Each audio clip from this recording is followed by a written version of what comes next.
ಹನುಮಪ್ಪ ಸ್ವಪ್ನದಲ್ಲಿ ಹೇಳಿದ್ನಂತೆ, ಇವತ್ತಿನಿಂದ ನೀವು ಸೇವಾ ಮಾಡತಕ್ಕದ್ದಲ್ಲ, ನಾನು ಇಲ್ಲಿ ಇರುವುದಿಲ್ಲ, ನಾನು ಸತ್ಯಜ್ಞಾನರ ಜೊತೆಗೆ ಉಡುಪಿ ಯಾತ್ರೆಗೆ ಹೊರಟಿದ್ದೇನೆ ಅಂತ ಹೇಳಿ ಕಳಿಸಿದ್ರಂತ. ಆ ಧಾನ್ಯಗಳನ್ನು ಮೊದಲು ಆಕಳಿಗೆ ತಿನ್ನಿಸ್ಬೇಕು, ಗೋವಿಗೆ ತಿನ್ನಿಸ್ಬೇಕು. ಗೋವಿಗೆ ತಿನ್ನಿಸಿದ ಮೇಲೆ ಆ ಗೋವು ತಾನು ತಿಂದೆಲ್ಲ ಆದ ಮೇಲೆ ಏನು ಗೋಮಯ ಸಗಣಿ ಬೀಳುತ್ತೋ ಗೋಮಯ, ಅದರಲ್ಲಿ ಧಾನ್ಯಗಳು ಅಂತೇನೇನು ಬಂದು ಉಳಿದಿರುತ್ತವೆ, ಅದನ್ನು ಸಂಗ್ರಹವನ್ನು ಮಾಡಿ ಅದರಿಂದ ಸಿದ್ಧಪಡಿಸಿದ ಆಹಾರ ಅದನ್ನು ನೈವೇದ್ಯ ಮಾಡಿ ಅದನ್ನು ಸ್ವೀಕಾರ ಮಾಡೋರಂತೆ. ಶ್ರೀ ಗುರುಭ್ಯೋ ನಮಃ. ಹರಿ ಓಂ. ಹಯಗ್ರೀವ ಹಯಗ್ರೀವ ಹಯಗ್ರೀವೇತಿ ಯೋ ವದೇತ್ ತಸ್ಯ ನಿಸ್ಸರತೆ ವಾಣಿ ಜನ್ಹು ಕನ್ಯಾ ಪ್ರವಾಹವತ್. ಅಭ್ರಮಂ ಭಂಗರಹಿತಂ ಅಜಡಂ ವಿಮಲಂ ಸದಾ ಆನಂದತೀರ್ಥಮತುಲಂ ಭಜೆ ತಾಪತ್ರಯಾಪಹಂ. ಸತ್ಯಧೀರ ಕರಾಬ್ಜೋತ್ಥಃ ಜ್ಞಾನವೈರಾಗ್ಯ ಸಾಗರಃ ಸತ್ಯಜ್ಞಾನಾಖ್ಯ ತರಣಿಃ ಸ್ವಾಂತಧ್ವಾಂತಂ ನಿಕೃಂತತು. ಸ್ವಸ್ತಿಸ್ತು ಸತಾಂ ಅಶೇಷ ಸನ್ಮಂಗಳಾನಿ ಭವಂತು. ಮಾಧ್ವ ಪರಂಪರೆಯಲ್ಲಿ ಅನೇಕ ಮಹನೀಯರನ್ನು ನಾವು ಕಾಣ್ತೇವೆ. ಶ್ರೀಮದ್ ಆಚಾರ್ಯರ ಅನುಯಾಯಿಗಳದ್ದು ದೊಡ್ಡದಾದಂತಹ ಒಂದು ಸೌಭಾಗ್ಯ. ನೂರಾರು ಜನ ಗ್ರಂಥಕರ್ತರು, ನೂರಾರು ಜನ ಅಪರೋಕ್ಷ ಜ್ಞಾನಿಗಳು, ಅನೇಕ ಪವಾಡಗಳನ್ನು ತೋರಿಸಿದಂತಹ ಮಹನೀಯರ ಪರಂಪರೆಯನ್ನು ಹೊಂದಿರುವಂಥದ್ದು ನಮ್ಮ ಪರಂಪರೆ. ಆ ದೃಷ್ಟಿಯಲ್ಲೇ ನಾವೆಲ್ಲ ಭಾಗ್ಯವಂತರು. ಪ್ರಸ್ತುತ ನಾವು ಆ ಜ್ಞಾನಿಗಳ ಮಹಾಪರಂಪರೆಯಲ್ಲಿ ಒಬ್ಬ ವಿಭೂತಿ ಪುರುಷರಂತೆ ಇರುವಂತಹ ಮಹಾನ್ ತಪಸ್ವಿ ವರೆಣ್ಯರು, ವೈರಾಗ್ಯದ ನಿಧಿಗಳೂ ಆಗಿರುವಂತಹ ಸತ್ಯಜ್ಞಾನ ತೀರ್ಥ ಶ್ರೀಪಾದಂಗಳವರು ನಮ್ಮ ಉತ್ತರಾದಿ ಮಠದ ಪರಂಪರೆಯಲ್ಲಿ ದಿವ್ಯವಾದ ಭವ್ಯವಾದ ಪರಂಪರೆಯಲ್ಲಿ ಬಂದ ಒಬ್ಬ ಮೇರು ಯತಿಶ್ರೇಷ್ಠರು, ಸತ್ಯಜ್ಞಾನ ತೀರ್ಥರು ಅಂತ. ಸಾಮಾನ್ಯವಾಗಿ ನಮಗೆ ಎಲ್ಲರಿಗೂ ಪರಿಚಯ ಇದೆ, ಶಕಪುರುಷರು ಅಂತ ಪ್ರಸಿದ್ಧರಾದಂತಹ ಸತ್ಯಧ್ಯಾನ ತೀರ್ಥರು, ಅವರ ಪರಿಚಯ ಬಹುಶಃ ಎಲ್ಲರಿಗೂ ಇದ್ದೇ ಇದೆ. ಆ ಸತ್ಯಧ್ಯಾನ ತೀರ್ಥರ ಗುರುಗಳು, ಆಶ್ರಮ ಕೊಟ್ಟ ಗುರುಗಳು ಸತ್ಯಜ್ಞಾನ ತೀರ್ಥರು. ಈ ಸತ್ಯಜ್ಞಾನ ತೀರ್ಥರು ಮತ್ತು ಸತ್ಯಧ್ಯಾನ ತೀರ್ಥರಿಗೂ ಒಂದು ವಿಶಿಷ್ಟವಾದಂತಹ ಸಂಬಂಧ ಇದೆ. ಪೂರ್ವಾಶ್ರಮದಲ್ಲಿ, ಆಶ್ರಮ ನಂತರದಲ್ಲಿ ಒಂದು ವಿಚಿತ್ರವಾದ ಸಂಬಂಧ ಇದೆ. ಸತ್ಯಜ್ಞಾನ ತೀರ್ಥರು ಮತ್ತು ಸತ್ಯಧ್ಯಾನ ತೀರ್ಥರು ಪೂರ್ವಾಶ್ರಮದಲ್ಲಿ ಚಿಕ್ಕಮ್ಮ ದೊಡ್ಡಮ್ಮನ ಮಕ್ಕಳವರು. ಆ ದೃಷ್ಟಿಯಲ್ಲಿ ಪೂರ್ವಾಶ್ರಮದಲ್ಲಿ ಅಣ್ಣ ತಮ್ಮಂದಿರು ಇದ್ದಂತೆ. ಮತ್ತು ಸತ್ಯಧ್ಯಾನ ತೀರ್ಥರು ತಾವು ಪೂರ್ವಾಶ್ರಮದಲ್ಲಿ ಕೊರ್ಲಹಳ್ಳಿ ಸೇತುರಾಮಾಚಾರ್ಯರು ಅಂತ ಪ್ರಸಿದ್ಧರು. ಸತ್ಯಜ್ಞಾನ ತೀರ್ಥರು ಪೂರ್ವಾಶ್ರಮದಲ್ಲಿ ಕಿರ್ನಹಾಳ ಜಯಾಚಾರ್ಯರು ಅಂತ ಪ್ರಸಿದ್ಧರು. ಆ ಸೇತುರಾಮಾಚಾರ್ಯರು 5 ವರ್ಷಕ್ಕೆ ಹಿರಿಯರು. ಸತ್ಯಜ್ಞಾನ ತೀರ್ಥರಿಗಿಂತಲೂ ಪೂರ್ವಾಶ್ರಮದಲ್ಲಿ 5 ವರ್ಷಕ್ಕೆ ಹಿರಿಯರು. ಆ ಸೇತುರಾಮಾಚಾರ್ಯರು ಇವರಿಗೆ, ಜಯಾಚಾರ್ಯರಿಗೆ ಪಾಠವನ್ನು ಹೇಳಿದವರು. ಅಂದರೆ ಸತ್ಯಧ್ಯಾನ ತೀರ್ಥರು ಪೂರ್ವಾಶ್ರಮದಲ್ಲಿ, ಸತ್ಯಜ್ಞಾನ ತೀರ್ಥರು ಪೂರ್ವಾಶ್ರಮದಲ್ಲಿ ಇರುವಾಗ ಪಾಠ ಹೇಳಿದಂತಹವರು. ಅಂದರೆ ಸತ್ಯಧ್ಯಾನ ತೀರ್ಥರು ಪೂರ್ವಾಶ್ರಮದಲ್ಲಿ ಗುರುಗಳಾದರೆ, ಆಶ್ರಮದಲ್ಲಿ ಸತ್ಯಜ್ಞಾನ ತೀರ್ಥರು ಸತ್ಯಧ್ಯಾನ ತೀರ್ಥರಿಗೆ ಗುರುಗಳಾಗಿದ್ದರು. ಬಹುಶಃ ಈ ರೀತಿಯ ಸಂಬಂಧವನ್ನು ಇತಿಹಾಸದಲ್ಲೇ ನಾವು ನೋಡಲಿಕ್ಕೆ ಸಿಗುವುದಿಲ್ಲ. ಅಷ್ಟು ಅಪರೂಪವಾದ ಜೋಡಿ ಸತ್ಯಜ್ಞಾನ ತೀರ್ಥರದ್ದು ಮತ್ತು ಸತ್ಯಧ್ಯಾನ ತೀರ್ಥರದ್ದು ಅಂತ ನಾವು ತಿಳಿಬೇಕಾದದ್ದು.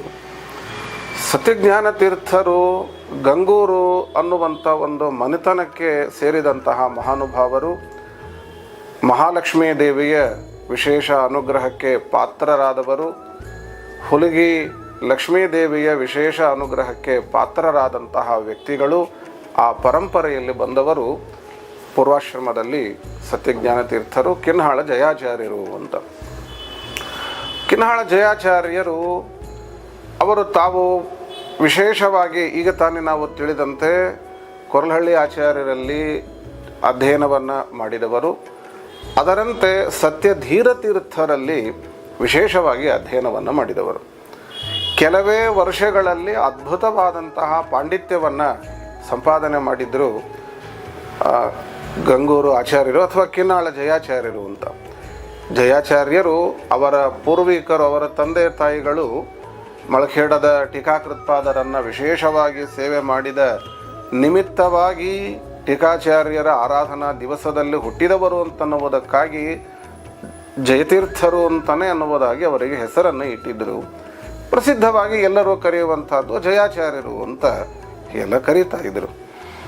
ಆ ಜಯಾಚಾರ್ಯರು, ಕಿನ್ನಾಳ ಜಯಾಚಾರ್ಯರು ಅಧ್ಯಯನವನ್ನು ಅದ್ಭುತವಾಗಿ ಮಾಡಿದರು ಸತ್ಯಧೀರ ತೀರ್ಥರಲ್ಲಿ. ಆ ಸತ್ಯಧೀರ ತೀರ್ಥರಲ್ಲಿ ಅಧ್ಯಯನ, ತಮ್ಮ ನಿರಂತರವಾದ ಪಾಠ ಪ್ರವಚನ, ಜಪತಪಾನುಷ್ಠಾನಗಳು ಪೂರ್ವಾಶ್ರಮದಲ್ಲಿ ಅಷ್ಟೆಲ್ಲ ಮಾಡ್ತಾ ಇರುವುದರ ಜೊತೆಗೆ ಕೆಲವು ದಿನಗಳ ಕಾಲ ವಿಶೇಷವಾಗಿ ಸತ್ಯಧೀರ ತೀರ್ಥರು ಪೂಜೆಯನ್ನು ಮಾಡುವಾಗ ಸಂಸ್ಥಾನ ಪೂಜಾ ಸಂದರ್ಭದಲ್ಲಿ ಇವರು ಆಚಾರ್ಯರು ತಾವು ಬಲಸೇವೆಯನ್ನು ಮಾಡುವಂತಹ ವಿಶೇಷವಾದ ಕೈಂಕರ್ಯವನ್ನು ಕೂಡ ಮಾಡಿದಂತಹ ವ್ಯಕ್ತಿಗಳು. ಒಂದೊಮ್ಮೆ ಸತ್ಯಧೀರ ತೀರ್ಥರು ಪೂಜೆಯನ್ನು ಮಾಡ್ತಾ ಇದ್ದರಂತೆ. ಆಗ ನಾವು ನಿತ್ಯ ಸಂಸ್ಥಾನದ ಪೂಜೆಯನ್ನು ನೀವೆಲ್ಲ ನೋಡಿರ್ತೀರಿ. ಸ್ವಾಮಿಗಳವರು ತಾವು ಪೂಜೆಯಲ್ಲಿ ವಿಶೇಷವಾಗಿ ಪರಮಾತ್ಮನ ವಿಶೇಷ ಸನ್ನಿಧಾನಕ್ಕೆ ಒಳಪಟ್ಟಂತಹ ಪ್ರತಿಮೆಗಳನ್ನು ತೋರಿಸ್ತಿರ್ತಾರೆ. ಅದರಲ್ಲಿ ವ್ಯಾಸಮುಷ್ಟಿ ಅಂತ ನಾವು ಕೇಳ್ತೀವಿ. ಕೆಲವಿವೆ, ಅದನ್ನು ಸ್ವಾಮಿಗಳು ಮಾತ್ರ ಮುಟ್ಟಬೇಕು, ಮತ್ತೊಬ್ಬರು ಅದನ್ನು ಮುಟ್ಟುವಂತೆ ಇಲ್ಲ, ಗೃಹಸ್ಥರು ಅದನ್ನು ಮುಟ್ಟುವಂತೆ ಇಲ್ಲ. ಒಂದು ವೇಳೆ ಏನಾದರೂ ಅಪಚಾರದಿಂದ ಆ ಸ್ವಾಮಿಗಳೇ ಮುಟ್ಟುವಂತಹ ಪದಾರ್ಥಗಳು, ಆ ದೇವರ ಪ್ರತಿಮೆಗಳು ಅಂತೇನಿವೆ, ಅವುಗಳನ್ನು ಮುಟ್ಟಿದರೆ ಆ ಮುಟ್ಟಿದ ವ್ಯಕ್ತಿ ಕೆಲವೇ ನಿಮಿಷಗಳಲ್ಲಿ ಮೃತಿಯನ್ನು ಹೊಂದುತ್ತಾನೆ ಅಂತನ್ನುವಂತಹ ಒಂದು ಮಾತು ಇದೆ. ಒಂದು ಸಾರಿ ಏನಾಯಿತು, ಸತ್ಯಧೀರ ತೀರ್ಥರು ತಾವು ಸಂಸ್ಥಾನ ಪೂಜೆ ಮಾಡುವ ಕಾಲದಲ್ಲಿ ಬಲಸೇವೆಯಲ್ಲಿ ಜಯಾಚಾರ್ಯರು ಇದ್ದಾರೆ. ಅಕಸ್ಮಾತ್ ಆ ದೇವರಿಗೆ ಏರಿಸಿದ ಹೂವು, ತುಳಸಿ, ಗಂಧ, ನಿರ್ಮಾಲ್ಯ ಅಂತೇನು ಹೇಳ್ತೇವೆ, ಅದನ್ನು ತೆಗೆದು ಇಡುವ ಕಾಲದಲ್ಲಿ ವ್ಯಾಸಮುಷ್ಟಿಗೆ ಏರಿಸಿದಂತಹ ಗಂಧ, ತುಳಸಿ ಅದನ್ನು ಸತ್ಯಧೀರ ತೀರ್ಥರು ತೆಗೆದು ಇಡುವ ಸಂದರ್ಭದಲ್ಲಿ ಅಕಸ್ಮಾತ್ ವ್ಯಾಸಮುಷ್ಟಿ ಆ ಬಲಸೇವೆಯಲ್ಲಿ ಇದ್ದಂತಹ ಜಯಾಚಾರ್ಯರ ಕೈಯಲ್ಲಿ ಬಂದ್ಬಿಡುತ್ತದೆ. ಜಯಾಚಾರ್ಯರಿಗೆ ಆ ವ್ಯಾಸಮುಷ್ಟಿಗೆ ಸ್ಪರ್ಶವಾಗ್ತದೆ. ತಕ್ಷಣಕ್ಕೆ ಅವರು ತೆಗೆದು ಪುನಃ ಸ್ವಾಮಿಗಳಿಗೆ ಕೊಡ್ತಾರೆ. ಸ್ವಾಮಿಗಳು ಪೂಜೆ ಮಾಡ್ತಾರೆ. ಭುಜಂಗಿಸಿದ್ದಾಯಿತು, ಪೂಜೆಯೆಲ್ಲ ಮುಗಿದು ಹೋಯಿತು. ಆದ ಮೇಲೆ ಜಯಾಚಾರ್ಯರಿಗೆ ಬಹಳ ದೊಡ್ಡ ಚಿಂತೆ ಆಯಿತು. ಏನಿದು ಪರಿಸ್ಥಿತಿ, ಹೀಗಾಗ್ಬಿಡ್ತು, ನನ್ನ ಗತಿ ಏನು? ನಾನಂತೂ ಸ್ವಾಮಿಗಳಲ್ಲ, ನಾನು ಸೇವೆ ಮಾಡುವಂತಹ ವ್ಯಕ್ತಿ, ನನಗೆ ಹೀಗೆ ಸ್ಪರ್ಶ ಆಗಿ ಹೋಯಿತು, ನನ್ನ ಮೃತ್ಯುವೇ ಬಂದು ಹೋಯ್ತಾ ಹೇಗೆ ಅಂತ ಬಹಳ ಚಿಂತೆಗೆ ಈಡಾಗ್ತಾರೆ. ಹೋಗಿ ತಮ್ಮ ಹಿರಿಯರ ಮುಂದೆ, ಮನೆಯಲ್ಲಿ ಇದ್ದ ಹಿರಿಯರ ಮುಂದೆ ಹೇಳಿಕೊಳ್ಳುತ್ತಾರೆ. ಕೊನೆಗೆ ಸ್ವಾಮಿಗಳಿಗೂ ಕೂಡ ತಿಳಿಸ್ತಾರೆ. ಆಗ ಸತ್ಯಧೀರ ತೀರ್ಥರು ಹೇಳ್ತಾರೆ, ನಗುತ್ತಾನೆ ಹೇಳಿದರಂತೆ, ರಾಮದೇವರು ನಿಮ್ಮ ಪೂಜೆಯನ್ನು ಅಪೇಕ್ಷೆ ಪಟ್ಟಿದ್ದಾರೆ, ನಿಮ್ಮ ಕೈಯಿಂದಲೇ ಪೂಜೆಯನ್ನು ಅಪೇಕ್ಷೆ ಪಟ್ಟಿದ್ದಾರೆ ಅಂತ ಅರ್ಥ. ಅದಕ್ಕೆ ನಿಮಗೇನು ಬಾಧೆ ಆಗೋದಿಲ್ಲ, ಚಿಂತೆ ಮಾಡಬೇಡಿ ಅಂತ ಹೇಳಿ ಅವರನ್ನು ಅನುಗ್ರಹವನ್ನು ಮಾಡ್ತಾರೆ. ಆನಂತರದಲ್ಲಿ ಮುಂದೊಮ್ಮೆ ಸತ್ಯಜ್ಞಾನ ತೀರ್ಥರಾಗಿ ಅವರು ಸನ್ಯಾಸವನ್ನು ಸ್ವೀಕಾರವನ್ನು ಮಾಡುತ್ತಾರೆ. ಪೀಠದಲ್ಲಿ ವಿಶೇಷವಾಗಿ ವಿರಾಜಮಾನರಾಗಿ ಇದ್ದು ಅತ್ಯದ್ಭುತವಾದಂತಹ ಐತಿಹಾಸಿಕವಾದಂತಹ ಕಾರ್ಯಗಳನ್ನು ಸತ್ಯಜ್ಞಾನ ತೀರ್ಥರು ಮಾಡಿ ತೋರಿಸಿದ್ದು ಉಂಟು. ಮಹಾಮಹಿಮೆಗಳು ಸತ್ಯಜ್ಞಾನ ತೀರ್ಥರದ್ದು ಗಂಟೆಗಟ್ಟಲೆ ಹೇಳಿದರೂ ಮುಗಿಯಲಾರದಷ್ಟು ಇವೆ. ಕೆಲವನ್ನ ಮಾತ್ರ ಬೆರಳೆಣಿಕೆಯ ಕೆಲವು ಅತೀ ವಿಶೇಷವಾದ ಸತ್ಯಜ್ಞಾನ ತೀರ್ಥರನ್ನು ಸ್ಮರಿಸುವ ಒಂದೆರಡು ಘಟನೆಗಳನ್ನು ಹೇಳುವ ಪ್ರಯತ್ನವನ್ನು ಮಾಡ್ತಾ ಇದ್ದೇನೆ. ಸಾಮಾನ್ಯವಾಗಿ ಆಗಿನ ಕಾಲದಲ್ಲಿ ಯಾರೇ ಒಬ್ಬ ಸ್ವಾಮಿಗಳವರು, ಪೀಠದಲ್ಲಿ ಇರುವಂತಹ ಸ್ವಾಮಿಗಳವರು ತಮ್ಮ ಉತ್ತರಾಧಿಕಾರಿ ಇವರು ಅಂತ ಘೋಷಣೆ ಮಾಡಿದ ಮೇಲೆ ಶಿಷ್ಯ ಸ್ವೀಕಾರವನ್ನು ಮಾಡಿದ ಮೇಲೆ ಆ ಪತ್ರಿಕೆ ಒಂದನ್ನು ಹೊರಡಿಸ್ತಾ ಇದ್ರು, ರಾಯಸಗಳು ಅಂತ ಕರೀತಾರೆ ಅದನ್ನು. ಆ ರೀತಿ ತಮಗೆ ಆ ಮಠೀಯ ಒಂದು ಶಿಷ್ಯರು, ಗಣ್ಯರು, ಗೃಹಸ್ಥರು ಅವರಿಗೆಲ್ಲ ಆಯಾ ಊರಿನ ಜನರಿಗೆ ಆ ರಾಯಸಗಳನ್ನು ಕಳಿಸಿ ಇಂತಹ ವ್ಯಕ್ತಿಯನ್ನು ನಾನು ನಮ್ಮ ಉತ್ತರಾಧಿಕಾರಿಯನ್ನಾಗಿ ಸ್ವೀಕಾರ ಮಾಡಿದ್ದೇವೆ ಅಂತ ಹೇಳಿ ಕಳಿಸುವಂತಹ ಕ್ರಮ. ಆ ರೀತಿಯಲ್ಲಿ ಸತ್ಯಧೀರ ತೀರ್ಥರು ನಾವು ಕಿನ್ನಾಳ ಆಚಾರ್ಯರನ್ನು ಉತ್ತರಾಧಿಕಾರಿಯನ್ನಾಗಿ ಸ್ವೀಕಾರ ಮಾಡಿದ್ದೇವೆ, ಜಯಾಚಾರ್ಯರನ್ನು ಅವರಿಗೆ ಸತ್ಯಜ್ಞಾನ ತೀರ್ಥರು ಅಂತ ಹೆಸರಿಟ್ಟಿದ್ದೇವೆ, ಎಲ್ಲರೂ ನಮಗೆ ಹೇಗೆ ಮರ್ಯಾದೆ ಮಾಡಬೇಕೋ ಹಾಗೆ ಅವರಿಗೂ ಕೂಡ ಮರ್ಯಾದೆಯನ್ನು ಮಾಡಬೇಕು, ಅವರನ್ನು ಅನುಸರಿಸಿ ಇರಬೇಕು ಅಂತ ರಾಯಸವನ್ನು ಕೊಟ್ಟು ಕಳಿಸ್ತಾರೆ. ಈ ರೀತಿ ಎಲ್ಲ ಊರುಗಳಿಗೆ ಹೋದಾಗ ಮೈಸೂರಿಗೆ ಅಲ್ಲಿನ ಗಣ್ಯರಿಗೆ, ದಿವಾನರಿಗೂ ಕೂಡ ಈ ಒಂದು ಪತ್ರಿಕೆ ಹೋಗ್ತದೆ, ರಾಯಸ ಹೋಗ್ತದೆ. ಆ ರಾಯಸವನ್ನು ನೋಡ್ತಾರೆ ದಿವಾನರು, ಮೈಸೂರಿನ ದಿವಾನರು. ಅವರು ಸಂತೋಷಪಟ್ಟರು. ಹೆಚ್ಚು ಅವರಿಗೆ ಸತ್ಯಜ್ಞಾನ ತೀರ್ಥರ ಬಗ್ಗೆ, ಪೂರ್ವಾಶ್ರಮದ ಬಗ್ಗೆ ಅವರ ವಿಚಾರಗಳು ಗೊತ್ತಿರುವುದಿಲ್ಲ.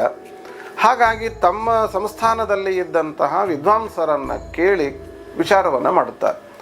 ಏನಪ್ಪ, ಹೀಗೆ ಸತ್ಯಜ್ಞಾನ ತೀರ್ಥರಿಗೆ ಆಶ್ರಮ ಕೊಟ್ಟಿದ್ದಾರಂತೆ, ಅವರ ಪಾಂಡಿತ್ಯ, ಅವರ ಜ್ಞಾನ ಹೇಗಿದೆ, ಅವರ ಆಚರಣೆ ಏನು?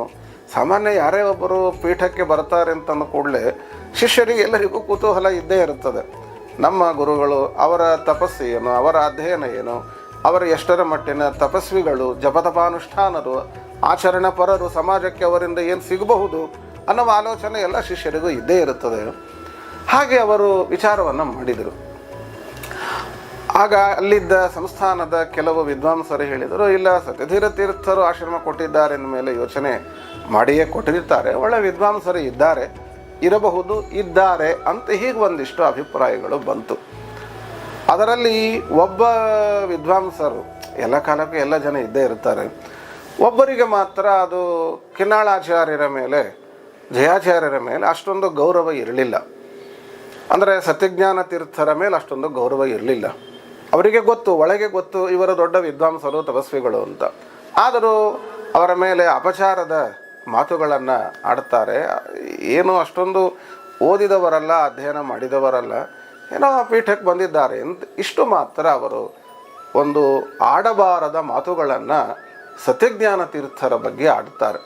ಇನ್ನೂ ಸತ್ಯಜ್ಞಾನ ತೀರ್ಥರು ಪೀಠಕ್ಕೆ ಬಂದ ಕೆಲವೇ ದಿವಸಗಳು, ಆ ಸಂದರ್ಭದಲ್ಲಿ ಯಾವ ರೀತಿಯ ಒಂದು ಮಾತುಗಳನ್ನು, ಅಪಚಾರದ ಮಾತುಗಳನ್ನು ಅಲ್ಲಿನ ವಿದ್ವಾಂಸರು, ಮೈಸೂರಿನ ವಿದ್ವಾಂಸರು ಆಡಿದರೋ, ಅವರಿಗೆ ಮರುದಿವಸದಲ್ಲೇ ಬಾಯಲ್ಲಿ, ನಾಲಿಗೆಯಲ್ಲಿ ಹುಣ್ಣಾಗಿ ಮುಂದೆ ಮಾತನಾಡಲಿಕ್ಕೆ ಬಾರದೆ ಕೆಲವೇ ದಿವಸದಲ್ಲಿ ಮೃತ್ಯುವನ್ನು ಕೂಡ ಹೊಂದಿದರು ಅಂತ ಹೇಳ್ತಾರೆ. ಅಂತಹ ತಪಸ್ವಿ ವರೆಣ್ಯರು ಸತ್ಯಜ್ಞಾನ ತೀರ್ಥ ಶ್ರೀಪಾದಂಗಳವರು ಅಂತನ್ನುವುದನ್ನು ನಾವು ತಿಳಿಯಬಹುದು. ಈ ಮಹನೀಯರು ಅನೇಕ ವಿಧವಾದಂತಹ ಒಂದು ಮಹಿಮೆಗಳನ್ನು ಮಾಡಿ ತೋರಿಸಿದ್ದಾರೆ. ಪ್ರಧಾನವಾಗಿ ಮತ್ತೊಂದು ವಿಚಾರವನ್ನು ನಾವು ತಿಳಿಯುವುದು ಅಂತಾದರೆ, ಸತ್ಯಜ್ಞಾನ ತೀರ್ಥರು ತಿರುಪತಿ ಯಾತ್ರೆಯನ್ನು ಮಾಡುವುದು ಅಂತ. ಮಹಾವಿರಕ್ತರು ಸತ್ಯಜ್ಞಾನರು. ಒಂದು ಬಾರಿ ತಿರುಪತಿಯ ತಿಮ್ಮಪ್ಪನ ದರ್ಶನಕ್ಕೆ ಅಂತ ಹೋಗಿದ್ದಾರೆ. ತಿರುಪತಿ ತಿಮ್ಮಪ್ಪನ ದರ್ಶನ ಅಂತಂದರೆ ನಾವು ಇವತ್ತು ಪ್ಯಾಕೇಜ್ ಟೂರ್ ಆ ಯುಗದಲ್ಲಿ ಇದ್ದೇವೆ. ಆಗಿನ ಕಾಲದಲ್ಲಿ ಮಹನೀಯರು ತಾವು ನಡೆದು ಬೆಟ್ಟವನ್ನು ಹತ್ತಿ ಹೋಗಿ ದೇವರ ದರ್ಶನ ಮಾಡಿ ಬರಬೇಕು. ಹಾಗೆ ಹೋಗುವುದು ಸತ್ಯಜ್ಞಾನ ತೀರ್ಥರ ಪದ್ಧತಿ ಏನಿತ್ತು ಅಂತಂದರೆ, ತಾವು ಹಸಿಬೆ ಅಂತಾರೆ. ಹಸಿಬೆ ಅಂತಂದರೆ ಒಂದು ಬಟ್ಟೆಯ ಚೀಲ, ತಮ್ಮ ಸಂಸ್ಥಾನದ ದೇವರನ್ನು ಆ ಬಟ್ಟೆಯ ಚೀಲದಲ್ಲಿ ಹಸಿಬೆಯಲ್ಲಿ ಹಾಕಿಕೊಂಡು ತಾವು ಕೇವಲ ಕೌಪೀನಧಾರಿಗಳಾಗಿ ಆ ಹಸಿವೆಯನ್ನು ತನ್ನ ದೇಹದ ಮೇಲೆ ಹಾಕಿಕೊಂಡು, ಕೊರಳಲ್ಲಿ ಹಾಕಿಕೊಂಡು ನಡೆದು ಬೆಟ್ಟವನ್ನು ಹತ್ತಬೇಕು. ಅವರು ಬೇರೆ ಏನಿಲ್ಲ, ಮೈ ಮೇಲೆ ಮತ್ತೊಂದು ವಸ್ತ್ರ ಇಲ್ಲ. ಒಂದು ಹಂತಕ್ಕೆ ಬಂದಾಗ ಭಾರೀ ಮಳೆ ಪ್ರಾರಂಭ ಆಯಿತಂತ, ಭಾರೀ ಮಳೆ ಆಯಿತು ಅಂತ. ಆಗ ಸ್ವಾಮಿಗಳವರು ಆ ರಾಮದೇವರ ಒಂದು ಏನೋ ವಸ್ತ್ರ ಇತ್ತು, ಹಸಿವೆ ಇತ್ತು, ಅದನ್ನು ಒಂದು ಕಡೆ ಇಟ್ಟು ಅದರ ಮೇಲೆ ಒಂದು ಬುಟ್ಟಿಯನ್ನು ಮುಚ್ಚಿಟ್ಟು ತಾವು ಮಾತ್ರ ನಿರಂತರವಾಗಿ ಶ್ರೀಮದ್ ಆಚಾರ್ಯರು ರಚನೆ ಮಾಡಿದ ಅನುವ್ಯಾಖ್ಯಾನ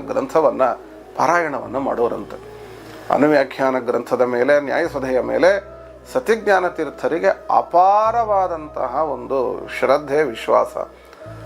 ಆ ರೀತಿ ಅವರು ಪಾರಾಯಣವನ್ನು ಮಾಡ್ತಾ ಇದ್ದರು. ಮುಂದೆ ಮಳೆ ನಿಂತಿತು, ಮತ್ತೆ ಬೆಟ್ಟವನ್ನು ಏರಿದರು. ದರ್ಶನಕ್ಕೋಸ್ಕರವಾಗಿ ಅಂತ ಬಂದಿದ್ದಾರೆ. ತಿರುಪತಿಯೋ ತಿರುಪತಿ ತಿಮ್ಮಪ್ಪನ ದೇವಸ್ಥಾನ, ಜನಜಂಗುಳಿ, ಶುಕ್ರವಾರದ ಕಾಲ. ಮುಂದೆ ಅವರಿಗೆ ಒಳಗೆ ಹೋಗಲಿಕ್ಕೆ, ದರ್ಶನ ಮಾಡಲಿಕ್ಕೆ ಅವಕಾಶವೇ ಆಗಿಲ್ಲ.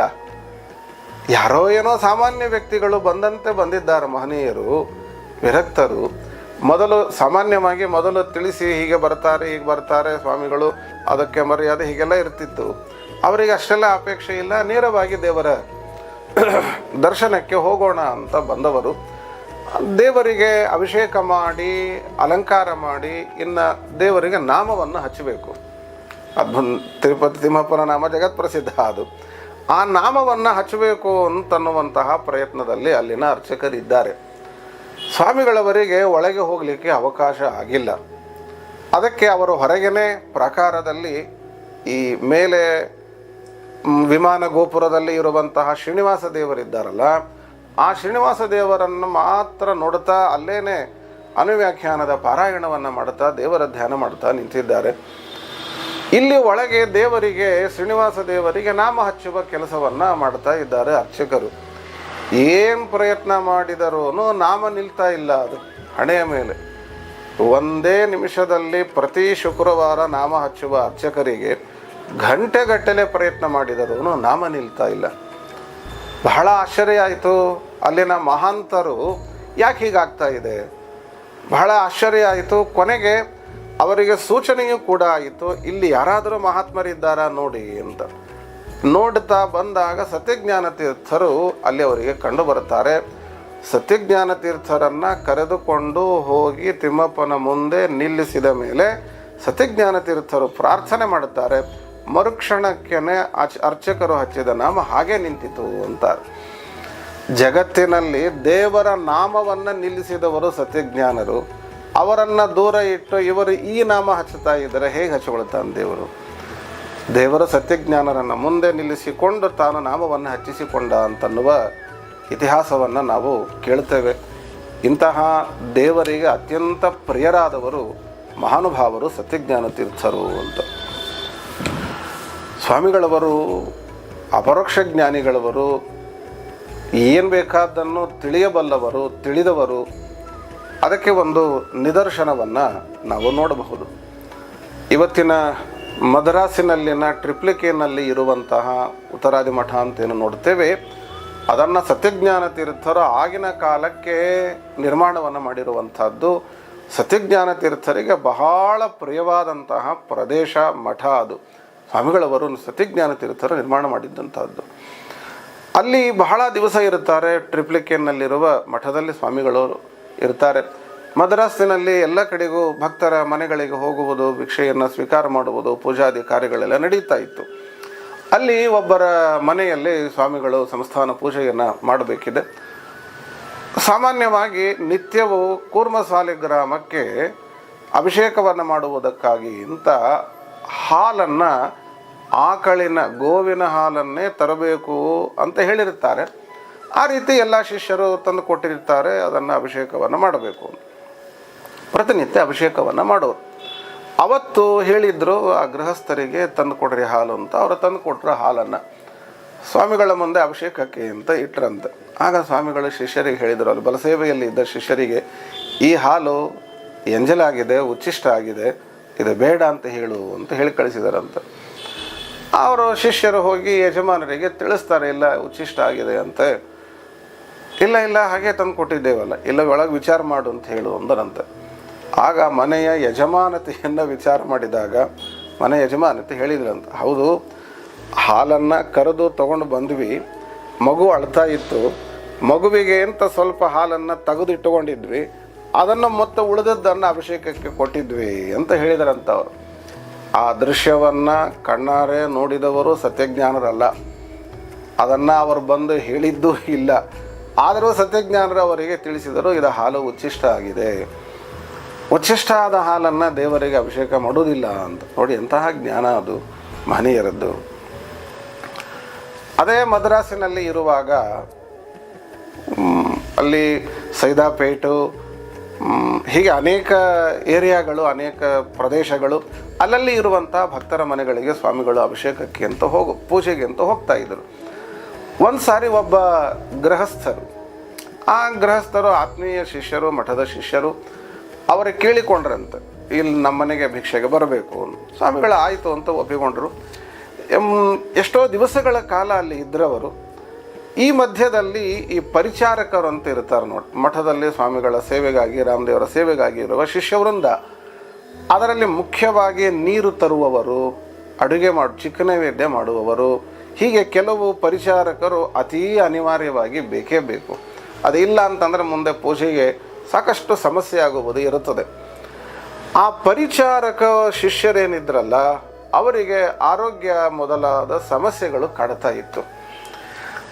ಆ ದಿವಸದಲ್ಲಿ ಯಾರ ಮನೆಯಲ್ಲಿ ಭಿಕ್ಷೆ ಆಗಬೇಕಿತ್ತೋ ಅವರ ಮನೆಯಲ್ಲಿ ಇವರಿಗೆ ಪರಿಚಾರಕರಿಗೆ ಅನುಕೂಲಕರವಾದ ವಾತಾವರಣ ಇರಲಿಲ್ಲ. ಅಂದರೆ ನೀರು ತರುವುದು ದೂರದಿಂದಲೋ ಬೇರೆ ಇನ್ನೇನೋ ಕಾರಣಗಳಿಗಾಗಿ ಶಿಷ್ಯರು ಇಲ್ಲ, ಇವತ್ತು ಬೇಡ, ಸ್ವಾಮಿಗಳು ಇವತ್ತು ಎಲ್ಲಿ ಇದ್ದಾರೆ ಅಲ್ಲಿ ಪೂಜೆಯಾಗಲಿ, ಮತ್ತೆ ಮುಂದೆ ಯಾವಾಗಲಾದರೂ ಆ ವ್ಯಕ್ತಿ ಯಾವ ಗೃಹಸ್ಥರ ಮನೆಯಲ್ಲಿ ಪೂಜೆ ಆಗಬೇಕಿತ್ತು ಅವರ ಮನೆಯಲ್ಲಿ ಮತ್ತೆ ಇನ್ನೊಮ್ಮೆ ಮಾಡೋಣ, ನೀರು ಮೊದಲಾದ ಸಮಸ್ಯೆ ಇದೆ.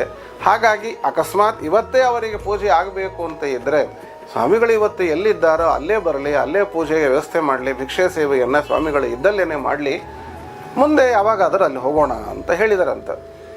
ಆದರೆ ಆ ಗೃಹಸ್ಥರು ಬಿಡಲಿಲ್ಲ, ನಮ್ಮನೆಯಲ್ಲೇ ಪೂಜೆ ಆಗಬೇಕು, ಇವತ್ತೇ ಆಗಬೇಕು ಅಂತ ಹಠಕ್ಕೆ ಇಳಿದರಂತೆ. ಬಹಳ ಆಗ್ರಹವನ್ನು ಮಾಡುತ್ತಾರೆ. ಸ್ವಾಮಿಗಳಂದ್ರೆ, ನೋಡಪ್ಪ, ಪೂಜೆ ಮಾಡುವುದು ಬಹಳ ಹೊತ್ತಿನದ್ದೇನಲ್ಲ, ಆದರೆ ನೀರಿನವರು ಅವರಿಗೆ ಆರೋಗ್ಯ ಸರಿ ಇಲ್ಲ, ಮತ್ತೊಬ್ಬರು ಪರಿಚಾರಕರು ಆರೋಗ್ಯ ಸಮಸ್ಯೆ ಇದೆ, ಬೇಡ ಅಂತ ಸಾಕಷ್ಟು ತಿಳುವಳಿಕೆ ಕೊಡುವ ಪ್ರಯತ್ನವನ್ನು ಸ್ವಾಮಿಗಳು ಮಾಡುತ್ತಾರೆ. ಆದರೆ ಅದನ್ನು ಕೇಳೋದಿಲ್ಲ ಅವರು. ಸ್ವಾಮಿಗಳ ಮೇಲೆ ಇಲ್ಲ ಸಲ್ಲದ ಮಾತುಗಳನ್ನು ಅವರು ಆಡುತ್ತಾರೆ.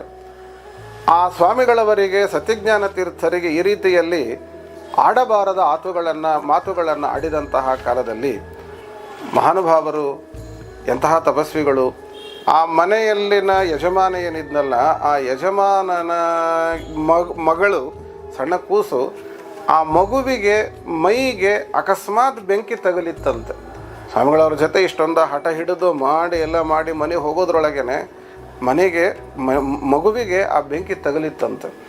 ಮತ್ತೆ ಓಡಿ ಬಂದ ಯಜಮಾನ ವಿಚಾರವನ್ನು ಮಾಡಿ ತಪ್ಪಾಯಿತು ಅಂತ ಹೇಳಿ ಸತ್ಯಜ್ಞಾನ ತೀರ್ಥರಲ್ಲಿ ಕ್ಷಮೆ ಕೇಳಿದಾಗ ಗಂಧವನ್ನು ಕೊಟ್ಟು ಸ್ವಾಮಿಗಳು ಕೊಟ್ಟು ಕಳಿಸಿದ್ದರಂತೆ. ಆ ಎಲ್ಲಿ ಗಾಯದ ಒಂದು ಹಿಂಸೆಯಾಗಿದೆ, ಗಾಯವಾಗಿದೆ, ಬೆಂಕಿಯ ಸ್ಪರ್ಶ ಆಗಿದೆ, ಅಲ್ಲಿ ಇದನ್ನು ಗಂಧವನ್ನು ಲೇಪನ ಮಾಡಿರಿ ಅಂತ ಹೇಳಿ ಅನುಗ್ರಹವನ್ನು ಮಾಡಿ ಕಳಿಸಿದರು ಅಂತ ಹೇಳುತ್ತಾರೆ. ಇಂತಹ ಮಹನೀಯರು ಸತ್ಯಜ್ಞಾನ ತೀರ್ಥರು. ಸ್ವಾಮಿಗಳವರು ಅಪಾರವಾದಂತಹ ಜ್ಞಾನವನ್ನು ಪಡೆದಂತಹವರು, ತಪಸ್ವಿ ವರೆಣ್ಯರು. ಇವರು ಒಂದು ಬಾರಿ ಜಗನ್ನಾಥದಾಸರ ಕ್ಷೇತ್ರ, ಮಾನ್ವಿ ಕ್ಷೇತ್ರ, ಮಾನ್ವಿಯಲ್ಲಿ ಇವರು ಚಾತುರ್ಮಾಸ್ಯಕ್ಕೆ ಇರುತ್ತಾರೆ ಸತ್ಯಜ್ಞಾನ ತೀರ್ಥರು. ಚಾತುರ್ಮಾಸ್ಯ ಪೂರ್ಣವಾಗಿ ಮಾನ್ವಿಯಲ್ಲಿ ಮತ್ತೊಬ್ಬರ ಮನೆಯಲ್ಲಿ ಚಾತುರ್ಮಾಸ್ಯವನ್ನು ಮಾಡುತ್ತಾರೆ. ಜಗನ್ನಾಥದಾಸರ ಮನೆ, ದಾಸರ ಗುಡಿ ಪ್ರಸಿದ್ಧಿ ಇದೆ. ಸ್ವಾಮಿಗಳವರು ಅವರಲ್ಲಿ ಹೋಗಿರುವುದಿಲ್ಲ. ಎಲ್ಲ ವಿದ್ವಾಂಸರು, ಉಳಿದ ತಿಳಿದವರು ಹೇಳೋರು, ಯತಿಗಳು ಗೃಹಸ್ಥರ ಮನೆಗೆ ಹೋಗೋದು, ಏನಾದರೂ ಜಗನ್ನಾಥದಾಸರು ಗೃಹಸ್ಥರ ಒಂದು ಸ್ಥಳ, ಅದು ದಾಸರ ಗುಡಿ, ದೇವರ ಮನೆ ಅಂತೂ ಅಲ್ಲ, ಅಲ್ಲಿ ಯಾಕೆ ಹೋಗಬೇಕು, ಬೇಡ, ಎಲ್ಲಿ ಇದ್ದಾರೆ ಅಲ್ಲೇ ಮತ್ತೊಂದು ಕಡೆಯಲ್ಲೇನೆ ಮಾನವಿಯಲ್ಲಿ ಚಾತುರ್ಮಾಸ್ಯ ಆಗಲಿ ಅಂತ ಹೇಳಿದರು. ಸ್ವಾಮಿಗಳವರು ಕೂಡ ಅಷ್ಟೇ ಮಾಡಿದರು. ಚಾತುರ್ಮಾಸ್ಯ ಮುಗಿಸಿ ಇನ್ನು ಹೊರಟಿದ್ದಾರೆ ಬೇರೊಂದು ಊರಿಗೆ. ಆಗ ಸ್ವಪ್ನದಲ್ಲಿ ಜಗನ್ನಾಥದಾಸರು ಸತ್ಯಜ್ಞಾನ ತೀರ್ಥರಿಗೆ ಕಾಣಿಸ್ತಾರೆ. ಸತ್ಯಜ್ಞಾನ ತೀರ್ಥರಿಗೆ ಜಗನ್ನಾಥದಾಸರು ಅಂತಾರೆ, ಏನು ಸ್ವಾಮಿ, ನನಗೆ ರಾಮದೇವರ ದರ್ಶನ ಮಾಡಿಸೋದಿಲ್ವೇ? ನಾನು ಸತ್ಯಬೋಧರ ಶಿಷ್ಯ, ಸತ್ಯಬೋಧರಿಗೆ ಅತ್ಯಂತ ಆತ್ಮೀಯ, ಬಹಳ ಅನುಗ್ರಹ ಮಾಡಿದ್ದಾರೆ ನಿಮ್ಮ ಪೂರ್ವಿಕರಾದ ಸತ್ಯಬೋಧ ತೀರ್ಥರು. ಹಾಗಾಗಿ ನೀವು ನನಗೆ ರಾಮದೇವರ ದರ್ಶನ ಮಾಡಿಸದೆ ಹಾಗೆ ಹೋಗ್ತಾ ಇದ್ದೀರಲ್ಲ ಅಂತ ಸ್ವಪ್ನದಲ್ಲಿ ಜಗನ್ನಾಥದಾಸರು ಹೇಳಿದಂತೆ ಆಯಿತಂತೆ. ಮರುದಿವಸವೇ ಸತ್ಯಜ್ಞಾನ ತೀರ್ಥರು ಯಾರ ಮಾತು ಕೇಳಲಿಲ್ಲ, ನೇರವಾಗಿ ದಾಸರ ಗುಡಿಗೆ, ಜಗನ್ನಾಥದಾಸರ ಗುಡಿಗೆ ಬಂದು ಆ ಜಗನ್ನಾಥದಾಸರ ಕಂಬ ಅಂತ ಏನಿದೆ ಅದರ ಹತ್ತಿರದಲ್ಲೇ ಮಂಟಪವನ್ನು ಹಾಕಿದರು. ಅದ್ಭುತವಾಗಿ ದೇವರ ಪೂಜೆಯನ್ನು ಮಾಡಿದರು. ಸಂಸ್ಥಾನ ಪೂಜೆಯಾಯಿತು. ಪೂಜೆಯಲ್ಲಿ ಆ ದೇವರನ್ನು ಭುಜಂಗಿಸುವ ಕಾಲ. ಸಾಮಾನ್ಯವಾಗಿ ಶಿಷ್ಯರೆಲ್ಲ ದಶಾವತಾರ ಸ್ತುತಿಯೋ ವಿಷ್ಣು ಸ್ತುತಿಯೋ ಹೀಗೆ ಬೇರೆ ಬೇರೆ ಸ್ತೋತ್ರಗಳನ್ನು ಹೇಳುವಂತಹ ಪದ್ಧತಿ. ಆ ಕಾಲದಲ್ಲಿ ಸತ್ಯಜ್ಞಾನ ತೀರ್ಥರು ಎಲ್ಲ ಶಿಷ್ಯರಿಗೆ ಹೇಳಿದರಂತೆ, ಯಾರು ಯಾವ ಸ್ತೋತ್ರ ಮಂತ್ರ ಹೇಳಬೇಡ್ರಿ, ಎಲ್ಲ ಸೈಲೆಂಟಾಗಿ ಕೂತ್ಬಿಡ್ರಿ ಎಂದ್ರಂತ. ಸುಮ್ಮನೆ ಕೂತ್ಬಿಡ್ರಿ ಎಂದು ಹೇಳಿದರಂತ. ಎಲ್ಲರಿಗೂ ಆಶ್ಚರ್ಯ ಅಂತ ಸ್ವಾಮಿಗಳು ಹೇಳಿದ ಮೇಲೆ ಇನ್ನೇನಿದೆ, ಎಲ್ಲರೂ ಕೂತರು, ಮುಗೀತು, ಪೂಜೆ ಎಲ್ಲ ಮುಗಿದು ಹೋಯ್ತು. ಮುಗಿದ ಮೇಲೆ ಶಿಷ್ಯರು ಕೇಳಿದಾರಂತ. ಪೂಜೆ ಕೂತಾಗ ಸ್ವಾಮಿಗಳನ್ನು ಕೇಳುವ ಧೈರ್ಯ ಯಾರಿಗಿರ್ತದೆ? ದೊಡ್ಡವರು ಪೂಜೆ ಎಲ್ಲ ಮುಗಿದ ಮೇಲೆ, ಭಿಕ್ಷೆ ಎಲ್ಲ ಮುಗಿದ ಮೇಲೆ ಕೇಳಿದಾರಂತ, ಏನು ಸ್ವಾಮಿ ಯಾವತ್ತೂ ಇಲ್ಲದ ರೀತಿಯಲ್ಲಿ ಇವತ್ತು ಕೊನೆಗೆ ಯಾವ ಮಂತ್ರನ ಹೇಳಬೇಡ್ರಿ ಹಾಗೆ ಅಂತಂದ್ರಲ್ಲ, ಏನು ಅಂತ ಕೇಳಿದ್ರಂತೆ. ಆಗ ಸತ್ಯಜ್ಞಾನರು ಹೇಳಿದರು, ಜಗನ್ನಾಥದಾಸರು ದೇವರ ನಾಮವನ್ನು ಹೇಳ್ತಾ ಇದ್ದರಪ್ಪ, ಅವರು ಆ ಸೇವೆಯನ್ನು ಮಾಡ್ತಾ ಇದ್ದರು, ಹಾಗಾಗಿ ಯಾರು ಮಾತಾಡಬೇಡ್ರಿ, ಯಾರು ಮಂತ್ರ ಹೇಳೋದು ಬೇಡ ಅಂತ ಹೇಳಿದರು ಅಂತ. ಹೀಗೆ ಜಗನ್ನಾಥದಾಸರ ಒಂದು ವಿಶೇಷ ಆತ್ಮೀಯತೆಯನ್ನು, ಅಭಿಮಾನವನ್ನು ಕಂಡವರು ಉಂಡವರು ಸತ್ಯಜ್ಞಾನ ತೀರ್ಥ ಶ್ರೀಪಾದರು. ಸತ್ಯಜ್ಞಾನ ತೀರ್ಥರು ರಾಮದೇವರ ದರ್ಶನವನ್ನು ಜಗನ್ನಾಥದಾಸರಿಗೆ ಮಾಡಿಸಿದ್ದು ಅಂತನ್ನುವ ಇತಿಹಾಸವನ್ನು ಕೇಳುತ್ತೇವೆ. ಹೀಗೆ ಅನೇಕ ಮಹಿಮೆಗಳು. ಒಂದು ಸಾರಿ ಇವರು ಉಡುಪಿ ಯಾತ್ರೆಯನ್ನು ಮಾಡ್ತಾರೆ. ಆ ಉಡುಪಿ ಯಾತ್ರೆಯನ್ನು ಮಾಡಿ ಬಹಳ ಅಪರೂಪ. ವಿದ್ಯಾಧೀಶ ತೀರ್ಥರು, ಸತ್ಯಸಂಧ ತೀರ್ಥರು ಆದಮೇಲೆ ಉಡುಪಿ ಯಾತ್ರೆಯನ್ನು ಮಾಡಿದ್ದು ಬಹಳ ಕಡಿಮೆ. ಆಗಿನ ಕಾಲದಲ್ಲಿ ಸಂಚಾರವೇ ಬಹಳ ಕಠಿಣ ಇರ್ತಾ ಇತ್ತು. ಸತ್ಯಜ್ಞಾನ ತೀರ್ಥರು ಆನಂತರದಲ್ಲಿ ಉಡುಪಿ ಯಾತ್ರೆ ಮಾಡಿದಂತಹ ವ್ಯಕ್ತಿತ್ವ. ಅವರು ಉಡುಪಿ ಯಾತ್ರೆಯನ್ನು ಮಾಡಿ ಮುಗಿಸಿ ಎಲ್ಲ ಕ್ರಿಯೆಗಳು ಮುಗಿದ ಮೇಲೆ ಮರಳಿ ತಿರುಗಿ ತಮ್ಮ ಊರುಗಳ ಮತ್ತೆ ಮೇಲೆ ಎದ್ದು ಬರಬೇಕು. ಘಟ್ಟದಿಂದ ಮೇಲೆ ಬರಬೇಕು, ಕೆಳಗಿಂದ ಮೇಲೆ ಬರಬೇಕು. ಮಹಿಷಿ ಕ್ಷೇತ್ರಕ್ಕೆ ಸತ್ಯಜ್ಞಾನ ತೀರ್ಥರು ಬಂದಿದ್ದರಂತೆ. ಸತ್ಯಜ್ಞಾನ ತೀರ್ಥರು ಉಡುಪಿ ಯಾತ್ರೆಗೆ ಹೋಗುವಾಗ ಎಲ್ಲ ಶಿಷ್ಯರಿಗೂ ಹೇಳಿದ್ದರಂತೆ, ನಾವು ಉಡುಪಿ ಯಾತ್ರೆ ಮಾಡ್ತಾ ಇದ್ದೇವೆ, ಯಾರು ಬೇಕೋ ಅವರೆಲ್ಲರೂ ನಮ್ಮ ಜೊತೆಗೆ ಬರಬಹುದು ಅಂತ ಆಹ್ವಾನವನ್ನು ಕೊಟ್ಟಿದ್ದರು. ಎಷ್ಟೋ ಜನ ಬಂದರು, ಯಾತ್ರೆ ಮುಗಿಸಿಕೊಂಡರು. ಬಂದವರನ್ನು ಎಲ್ಲ ಶಿಷ್ಯರಿಗೆ ಮಹಿಷಿ ಕ್ಷೇತ್ರದಲ್ಲಿ ಮಂತ್ರಾಕ್ಷತೆ ಕೊಟ್ಟು ಅವರವರ ಊರುಗಳಿಗೆ ಸ್ವಾಮಿಗಳವರು ಕೊಟ್ಟು ಕಳಿಸ್ತಾರೆ. ಅದರಲ್ಲಿ ಒಬ್ಬ ಯಲಗೂರು ಕ್ಷೇತ್ರದ ಅರ್ಚಕ. ಯಲಗೂರು ಕ್ಷೇತ್ರ ಗೊತ್ತು, ಪ್ರಾಣದೇವರ ವಿಶೇಷ ಸನ್ನಿಧಾನ. ಆ ಯಲಗೂರಿನ ಅರ್ಚಕರು ಕೂಡ ಅಲ್ಲಿ ತಾವು ಬಂದಿದ್ದರಂತ ಉಡುಪಿ ಯಾತ್ರೆಗೆ. ಉಡುಪಿ ಯಾತ್ರೆಗೆ ಅವರು ಬಂದಿದ್ದರು. ಮಹಿಷಿಯಲ್ಲಿ ಮಂತ್ರಾಕ್ಷತೆಯನ್ನು ತಗೊಳ್ಳುವಾಗ ಕೇಳಿದರಂತ, ಸ್ವಾಮಿ ನಮ್ಮ ಹನುಮಪ್ಪನನ್ನು ನಮ್ಮ ಜೊತೆ ಕೊಟ್ಟು ಕಳಿಸ್ರಿ ಅಂದರಂತ. ಸತ್ಯಜ್ಞಾನ ಅಂದರೆ ಏನು ನಿಮ್ಮ ಹನುಮಪ್ಪನ ನಿಮ್ಮ ಜೊತೆಗೆ ಏನು ಕಳಿಸೋದು ಅಂತ. ಆವಾಗ ಅವ್ರು ಹೇಳಿದರಂತ ಅರ್ಚಕರು, ನೀವು ಯಾವತ್ತೂ ಉಡುಪಿ ಯಾತ್ರೆ ಮಾಡಬೇಕು ಅಂತ ಸಂಕಲ್ಪ ಮಾಡಿದಿರಿ, ಎಲ್ಲ ಶಿಷ್ಯರಿಗೆ ಹೇಳಿ ಕಳಿಸಿದಿರಿ, ಅದರಲ್ಲಿ ನಮ್ಮ ಹನುಮಪ್ಪನು ಕೂಡ ನಿಮ್ಮ ಜೊತೆ ಯಾತ್ರೆಗೆ ಬಂದಿದ್ದ ಅಂತಾರವರು. ನಮ್ಮ ಹನುಮಪ್ಪ ಅಲ್ಲಿ ಯಲಗೂರಿನಲ್ಲಿ ಪ್ರಾಣದೇವರಿಗೆ ಸೇವೆ ಮಾಡುವಂತಹ ಅನೇಕ ಜನ ಇರ್ತಾರೆ, 100 ಜನ. ಅದರಲ್ಲಿ ಸೇವೆ ಮಾಡುವಂತಹ ಜನರಿಗೆ, ಅರ್ಚಕರಿಗೆ, ಅಲ್ಲಿದ್ದ ಕೆಲವರಿಗೆ ಹನುಮಪ್ಪ ಸ್ವಪ್ನದಲ್ಲಿ ಹೇಳಿದ್ನಂತೆ, ಇವತ್ತಿನಿಂದ ನೀವು ಸೇವಾ ಮಾಡತಕ್ಕದ್ದಲ್ಲ, ನಾನು ಇಲ್ಲಿ ಇರುವುದಿಲ್ಲ, ನಾನು ಸತ್ಯಜ್ಞಾನರ ಜೊತೆಗೆ ಉಡುಪಿ ಯಾತ್ರೆಗೆ ಹೊರಟಿದ್ದೇನೆ ಅಂತ ಹೇಳಿ ಕಳಿಸಿದ್ದರಂತ. ಅರ್ಚಕನ ಸ್ವಪ್ನದಲ್ಲಿನೂ ಅದೇ ಒಂದು ದೃಶ್ಯವನ್ನು ಕಂಡಿದ್ದರಂತೆ. ಸತ್ಯಜ್ಞಾನರ ಮುಂದೆ ಇದನ್ನೆಲ್ಲ ಹೇಳಿ ಆಮೇಲೆ ಮಂತ್ರಾಕ್ಷತೆಯನ್ನು ತಗೊಂಡು ಮತ್ತೆ ಮರಳಿ ಹೋದ ಮೇಲೆ ಯಲಗೂರಿನಲ್ಲಿ ಸೇವಾ ಸೂತ್ರಗಳು ಹನುಮಪ್ಪನಿಗೆ ನಡೆಯಿತು ಅಂತ. ಈ ರೀತಿ ಪ್ರಾಣದೇವರ ವಿಶೇಷ ಅನುಗ್ರಹಕ್ಕೆ ಪಾತ್ರರಾದವರು ಮಹನೀಯರು. ಇದೇ ಪ್ರಕಾರ ಕೋರವಾರದ ಪ್ರಾಣದೇವರು, ಬಿಜಾಪುರದ ಸಮೀಪದಲ್ಲಿ ಇರುವಂತಹ ಕೋರವಾರದ ಪ್ರಾಣದೇವರು ಸ್ವಾಮಿಗಳು ಒಂದು ಸಾರಿ ಕೋರವಾರಕ್ಕೆ ಬಂದಿರುತ್ತಾರೆ. ಕೋರವಾರ ಕ್ಷೇತ್ರ. ಆ ಕೋರವಾರ ಕ್ಷೇತ್ರಕ್ಕೆ ಬಂದಾಗ ಒಬ್ಬರ ಮನೆಯಲ್ಲಿ ಪೂಜೆ ಇತ್ತು. ಪೂಜೆಯನ್ನೆಲ್ಲ ಮಾಡಿದರು. ಪೂಜೆಯೆಲ್ಲ ಆದಮೇಲೆ ರಾತ್ರಿ ಮಲಗಿದಾಗ ಸ್ವಪ್ನದಲ್ಲಿ ಪ್ರಾಣದೇವರು, ಹನುಮಪ್ಪ ನಮಗೇನು ಆಹ್ವಾನನೇ ಕೊಡಲಿಲ್ಲಲ್ಲ ನೀವು ಅಂತ ಹನುಮಪ್ಪ ತಾನು ಕಂಡು ಕನಸಲ್ಲಿ ಸತ್ಯಜ್ಞಾನರಿಗೆ ಹೇಳಿದರಂತೆ. ಅವರಿಗೆ ಆಶ್ಚರ್ಯ ಅದು, ಏನಿದೆ ಹನುಮಪ್ಪನಿಗೆ ನಾವೇನು ಆಹ್ವಾನ ಕೊಡೋದು ಅಂತ. ಆಮೇಲೆ ಮರುದಿವಸ ಬೆಳಗ್ಗೆ ಅಲ್ಲಿನ ಊರಿನ ಹಿರಿಯರನ್ನು ಕೇಳಿದಾಗ, ಹೌದು ಸ್ವಾಮಿ, ಇಲ್ಲಿ ವಿಶೇಷ ಪದ್ಧತಿ ಇದೆ. ಏನೇ ಉತ್ಸವಗಳು ಕಾರ್ಯಕ್ರಮಗಳು ಅಂತ ಆದರೆ ಬಂದ ಸಂದರ್ಭದಲ್ಲಿ ಮೊದಲಿಗೆ ಹೋಗಿ ಹನುಮಪ್ಪನಿಗೆ ಆಮಂತ್ರಣ ಕೊಡಬೇಕು. ಹನುಮಪ್ಪನಿಗೆ ಆಮಂತ್ರಣ ಕೊಟ್ಟ ಮೇಲೆ ಮುಂದೆ ಕಾರ್ಯಕ್ರಮಗಳೆಲ್ಲ ಆಗಬೇಕು. ಸತ್ಯಜ್ಞಾನಂದರು ಮೊದಲೇ ಹೇಳಬಾರ್ದ ಇದನ್ನು. ಆಯಿತು ಅಂತ ಹೇಳಿ ಅವತ್ತು ಬೆಳಗ್ಗೆ ಇನ್ನೊಬ್ಬರ ಮನೆಯಲ್ಲಿ ಪೂಜೆ, ಸ್ವಾಮಿಗಳು ತಾವೇ ಹೋಗಿ ಹನುಮಪ್ಪನಿಗೆ ಆಹ್ವಾನ ಕೊಟ್ಟು ಆಮಂತ್ರಣವನ್ನು ಕೊಟ್ಟು ಬರುತ್ತಾರೆ. ದೇವರ ಪೂಜೆ ನಡೆಯಿತು. ಸತ್ಯಜ್ಞಾನರು ಹೇಳಿದ್ದರಂತೆ, ಆ ಪ್ರಾಣದೇವರ ದೇವಸ್ಥಾನದಿಂದ, ಕೋರವಾರದ ಪ್ರಾಣದೇವರ ದೇವಸ್ಥಾನದಿಂದ ತಾವು ಎಲ್ಲಿ ಪೂಜೆಯನ್ನು ಮಾಡ್ತಾ ಇದ್ದಾರೆ ಆ ಯಜಮಾನನ ಮನೆಯವರೆಗೆ ನೆಲವನ್ನು ಎಲ್ಲವನ್ನ ಕಸಗುಡಿಸಿ ಶುದ್ಧವಾಗಿ ಸ್ವಚ್ಛವಾಗಿ ಇಟ್ಟಿರಬೇಕು ಅಂತ ಆಜ್ಞೆ ಮಾಡಿದ್ದರಂತೆ. ಹಾಗೆ ಎಲ್ಲರೂ ಮಾಡಿಟ್ಟಿದ್ದರು. ಸ್ವಾಮಿಗಳವರ ಸಂಸ್ಥಾನ ಪೂಜೆ ಎಲ್ಲ ಮಾಡಿ ಆಯಿತು. ಇನ್ನು ಕೊನೆಗೆ ಪ್ರಾಣದೇವರ ನೈವೇದ್ಯದ ಕಾಲ ಬಂದಿತ್ತು. ಆ ಕ್ಷಣಕ್ಕೆ ಆ ಪ್ರಾಣದೇವರ ದೇವಸ್ಥಾನದಿಂದ ಸ್ವಾಮಿಗಳವರೆಯಲ್ಲಿ ಪೂಜೆ ಮಾಡ್ತಾ ಇದ್ದಾರೆ, ಅಲ್ಲಿಯವರೆಗೆ ಭಾರೀ ಗಾಳಿ ಬಂತಂತೆ.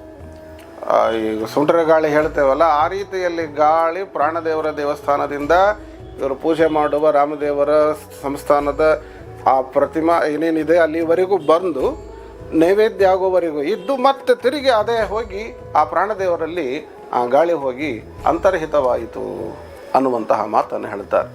ಅಂದರೆ ಯಲಗೂರಿನ ಪ್ರಾಣದೇವರಾಗಿರಬಹುದು, ಕೋರವಾರದ ಪ್ರಾಣದೇವರಾಗಿರಬಹುದು, ನಮ್ಮ ಸತ್ಯಜ್ಞಾನ ತೀರ್ಥರಲ್ಲಿ ಮಾಡಿದಂತಹ ವಿಶೇಷ ಅನುಗ್ರಹ ಅದು ಅದ್ಭುತವಾದಂಥದ್ದು.